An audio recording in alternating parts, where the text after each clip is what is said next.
আপনারা সকলে বুড়ে আমার হাতের দিকে দেখতে থাকেন। সাব্বিহ ইসমা রাব্বিকা আল আ'লা, আ'লার মধ্যে কি মাদ হবে?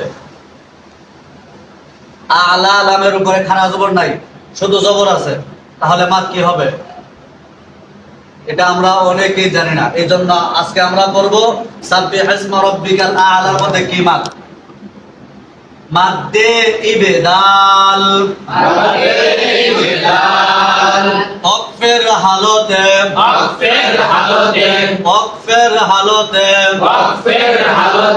জবরের পর খালিয়াকে,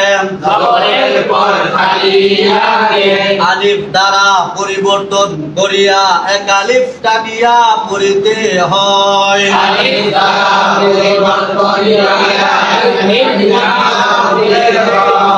ইহাকে মাদ্দে ইবদাল বলে। যেমন আল আ'লা, সাব্বিহ ইসমা রাব্বিকাল আ'লা,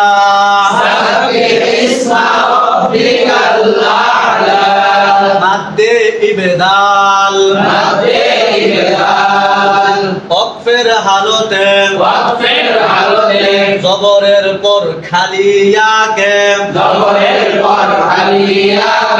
আলিফ দ্বারা পরিবর্তন করিয়া এক আলিফ টানিয়া পড়িতে হয়।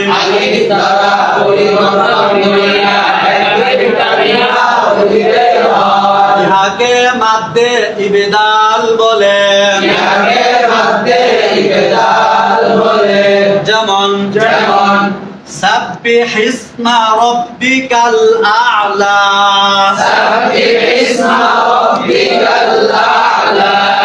মাদ্দে ইবদাল, ওকফের হালতে, জবরের পর খালিয়াকে, আলিফ দ্বারা পরিবর্তন করিয়া এক আলিফ টানিয়া পড়িতে হয়।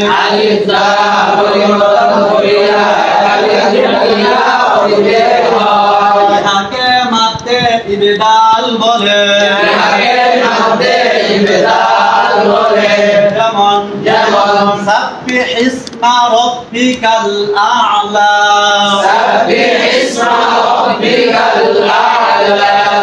ভালোভাবে মশকের মাধ্যমে মুখস্থ করাইয়া সবক শুনবেন।